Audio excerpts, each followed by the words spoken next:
What's up, guys? Today you're going to get a chance to compare yourself to 12-year-old Garry Kasparov. We're going to be looking at 3 positions that were taken out of games that Garry played when he was 12 years old. And I'm pretty sure most of you know who Garry Kasparov is, but in case you don't, he was one of the former world chess champions back in the 1980s, 1990s. Extremely strong player, and these are some interesting games. So let's go ahead and jump right in. All right, so here's the first position. Garry was playing with black. White just played rook takes d5. Now it's black to play. If you'd like to pause the video, figure out what you think Garry played with black, go ahead and do that, and I'll just give you a few seconds. And if you're ready to see the solution, here we go. All right, so before I tell you what Garry played, the first thing that's important to understand about this position, and hopefully you notice this, is that Garry actually has 2 rooks and White only has 1 rook. So what happened just a couple of moves earlier, White actually sacrificed this rook here on d5, and because of that, now Garry's up a rook. So material is not necessarily what's important in this position. It's more about active pieces. White is basically saying that I think my rook and this passed pawn are going to give me compensation. I have some pressure here. If I'm able to potentially win these pawns, I could have a lot of pawns, pushing forward, and maybe black's king gets in trouble. And that's kind of what White was going for. And so what does Garry do? He just sacrifices this pawn. Now, why would we want to give up this pawn? The point is we want to open up the position, potentially trade off some pieces, and at the same time attack White's king. And trading, remember, when you're ahead material, trading is good. And so even though we're sort of giving up a pawn for free here, it doesn't really matter. He's still up the rook. The more important thing is to trade some pieces and, like I said, create the attack on the king. Once this bishop gets traded for this bishop, then this becomes an extremely dangerous position for White's king. So that's kind of the idea behind the move e4. If you saw that, congratulations. Actually, most people who took the weekly quiz did see that move. A couple of the other moves that some people suggested were rook f to d8, rook f to e8, queen to b7, and none of these moves are terribly bad, but they're not as good as e4. So as an example, let's just say we go with this queen b7 move, trying to put some pressure here. Well, now White's going to play rook takes c5, and all of a sudden White's actually getting some compensation. There's now 2 pawns that are potentially ready to go, and this move, queen b7, doesn't really threaten much. White is totally fine there unless you're able to get rid of this bishop on c3. So that's why queen b7 doesn't really do too much. And then another move let's say rook f d8 makes sense because you're putting the rook to kind of block the pawn. But then White actually gets some nice counterplay. Bishop a5 could happen. Now you have to move the rook. The bishop might be coming in here at some point. And black's pieces are kind of awkward. Yeah, you're still up the rook. It's probably still going to be better for black, but the engine is starting to say it's more of an equal position, even from just one wrong move. So if we compare that, go back here, and after e4, let's just say White decides to trade the bishop, which is not what was played in the game, but if they did, there's actually this really nice line where you could take here, attacking the queen first. After the queen captures, then you could take. Now you have this checkmate threat. You're still up the rook, and now it's much better for black. So after something like b3, now you can play rook f e8. You have pressure here. Queen's on a very nice diagonal, and this is really good for black. Okay, now of course White does have some compensation because this pawn is passed. You have to be careful, but at the end of the day, it's better for black. So what was played in the game after e4 was, let me go here, f6. So White was trying to sort of mix it up with this pawn sacrifice, allow the rook to come over, potentially do some things here, but it turns out it just doesn't work tactically. Bishop takes f6, rook f5, and Garry just played bishop takes here, sacrificing the queen. And after rook takes f7, basically he could just simplify the position, and after this gets traded, if White tries to trade rooks and push the pawn, well, it's not going to make it. The king catches it, so that doesn't make sense. And then what was played in the game, rook e7, but now Garry just took here. Garry has his own pass pawn. This guy is not going to be able to do anything. The bishop can always come back and stop that from becoming a queen.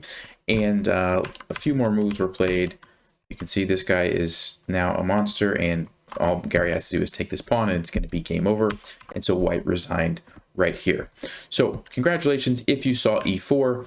This is kind of a common idea in some of these openings where you fianchetto the bishop.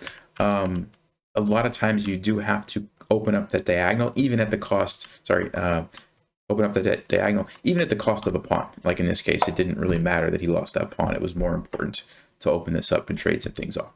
Okay, let's go ahead and go to position number 2. All right, here's the second position. Garry was white in this game, and it was Garry's turn. What do you think he played? If you want to pause the video, go ahead and think about it for a minute. And I just want to warn you, this is a very complicated position. This was not an easy move to find, so take your time on this one. But when you're ready, we'll go ahead and take a look.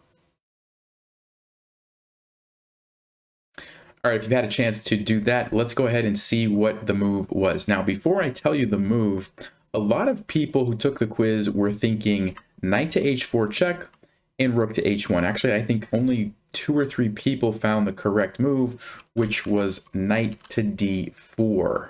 Now, when I say correct move, I'm talking about the move that Garry played in the game. He played knight to d4. If you put it in an engine, the engine actually likes rook h1, but it's interesting because when I was analyzing this with the engine, the evaluation kept changing, and it was almost like it wasn't finding the mate after knight d4 for some reason. So I was using Fritz on ChessBase. I don't know if Stockfish would be different, but it was pretty interesting when, like I said, when I was going through that. So let's kind of talk, and by the way, knight h4 is actually not a good move. So let's talk about that one first. Why is knight h4 check not a good move?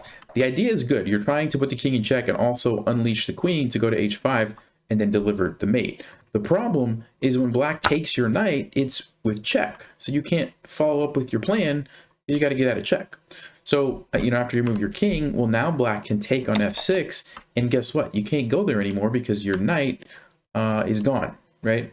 So that's kind of the problem. And, you could recapture this somehow. But now, like, black has time to do something. And there's a couple of ways that black could play this, even just giving back the knight and then bringing the queen over here with check.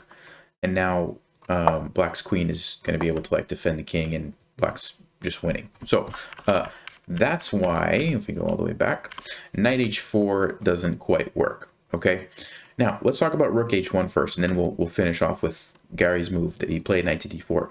So rook to h1 is a good move because you're putting the rook on a very good location. Okay, you're still planning on moving this knight somewhere and probably bringing your queen in. You're just kind of setting up the rook ahead of time first. So the most obvious response, or the most logical response I should say, for black is to go ahead and get rid of this knight, because that's kind of one big problem. And now you can take with the g-pawn, and we still have the same idea. We're trying to eventually going to be moving this knight and getting the queen in somewhere over here. But now black has a good like defensive maneuver, knight to h6. And now you have to really think through how you're going to get through, because if you try the sort of normal looking knight h4 check, black can actually just run and hide, and it's not really turning out the way you want. You can play queen h5, but then the queen comes over with check, and black is actually going to be able to defend. So for example, let's see, king f3, queen f8 defends the knight like this, and white doesn't actually have anything immediate. It's still an okay position for white, but it's not really winning. So the move you have to find here is kind of crazy looking, knight to g5. And basically, again, it's the same idea. You want to open up the queen, but you're not even putting black in check, and you're just kind of, if they want, they can just take it. But black does have this move, queen to g8, and this is really kind of crazy because you can play queen h5 check. It forces the king to f5, and now you can move this knight somewhere, and it would be a killer move to unleash the queen. The problem is you can't move it because it's pinned, right? So you can't move this guy. So it turns out the only move you can play is f4, which is good for white, but it's pretty complicated. King takes f4. You have to go queen h2 check, king f5, rook f1. I mean, this is kind of wild. The king runs back here, so the king's kind of running all over the place. And it's still good for white, but I really like the way Garry did it much better. I think it just makes a lot more sense once you see it. So let's go all the way back here. So instead of rook h1, let's go ahead and look now at Garry's move, knight to d4. So first of all, kind of similar idea. We want to unleash the queen to come over here on h5, right? So what was played in the game was knight takes d4, queen h5 check, king f5, and now a really nice move, g6, which unleashes the queen, forces the king forward, king to f4, only move, and now rook e1, and basically the rook is cutting off the king here, The queen's cutting this off, the king's cutting this off, the knight's cutting this off. So it's basically checkmate. You just have to figure out a way to put the king in check. And so something like queen g4 is the idea. So bishop takes f6. So now you can't go, you can't go queen g4 because the knight is gone, right? So f3, basically renewing the threat, queen g4. Knight takes f3, queen takes check, only move for black, king to g5. And now Garry actually makes a mistake in this position. So if you want a kind of a bonus puzzle here, go ahead and pause and figure out, what do you think white should play here? Garry actually played the wrong move. It turned out okay, but there was a little trick. So go ahead and pause. What do you think white should play in this position? All right, well, the correct move is actually rook to h1. This is not what Garry played, but rook h1 is the correct move, threatening, something like this or like this. And it's, let's see, king takes g6, queen h5, king g7, queen h6, king g8, e takes f6, and now there's just too many mate threats, and black has to sacrifice the queen and still gets mated. Okay, so that's what should have happened. Now, if we go back, what Garry played instead of rook h1 was queen to g3 check. And this looks like a really good move, and the person in the game played king h5, which actually just leads to mate. After e takes f6, this rook is coming over here, and there's no way to stop that. So queen takes f6, rook h1 check, and you can just delay it one more move, game over. All right, so what did black miss? Well, if we go back to right here, if black, instead of king h5, would have played king h6, now this idea of rook h1 doesn't actually work, because if you play rook h1 check now, the king's going to go back to g7. Yes, you can like come down here, but guess what? The king is actually surviving somehow, right? King g8, if you take this, they just take the rook, and white's actually running out of pieces. And if you did something like, there's actually not anything else white can do at this point. So that was kind of the idea. King h6 instead of h5 was how black could have survived. So a little bit of an inaccuracy by Garry. Turned out to be okay after, king h5 was played. Didn't really matter. But yeah, really crazy position. And congratulations if you did find knight to d4. Like I said, most people did not see that. This is a much more complicated position than what I usually show you guys, so don't feel bad if you didn't see that one. Having said that, let's go ahead and check out the third and final position. All right, here's the third position. Again, Garry was white. If you'd like to pause the video and figure out what you think he played, b4 has just been played, and it's now Garry's turn. So go ahead and pause, and I'll meet you back here in just a second. All right, if you've had a chance to analyze the position, let's go ahead and look at the solution. So first of all, from everyone who took the quiz, there was 3 moves that were considered: knight e4, rook e4, and a5. And 2 of those moves are actually good, and 1 of them is not. So rook e4 and a5 were the moves that were okay. They were good moves for white. And then knight e4, which is ironic because that kind of looks like the most natural move, right, is actually the bad one. And so even though you're saving your knight and you're attacking the queen, it turns out that if you play knight e4, queen to g8 can happen, and now you can try the same idea of creating a threat here, but black's in time to play queen d8, kind of defends everything. Your knight has nowhere to go, your bishop isn't really doing much, your rook isn't really doing much, and you're just down some material, right? There's just no good way to follow up here. So that's why knight e4, even though it looked natural, wasn't the best move. So rook e4 and a5 were both very good moves. So we'll come back to a5 since that's what Garry played in the game. Let's talk about why rook e4 is a good move. First of all, let's say what happens if black takes your knight. Well, now you can play rook b4 check, and black's king's actually in trouble. If they try to run this way, you have this really nice move, bishop to g4, which is cutting off the escape from the king. So you're threatening to play queen here, checkmate, and you're also kind of attacking the rook. So king d8, black has to just go because otherwise they're going to be in trouble.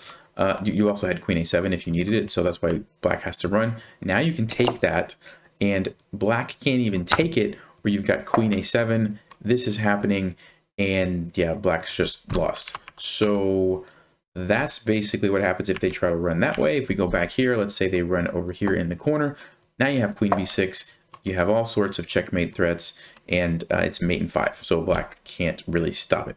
Okay, so that's why rook e4 was a really good move. And then let's go back and check out a5. a5, also similar idea. The queen is going to be coming in. So for example, if they take, queen to b6 check, king has to go to a8, and you can take here. You have at least a perpetual if you want it, right? Back and forth, back and forth. And you can also play like rook e4, bring the rook over. It looks very, very dangerous for black.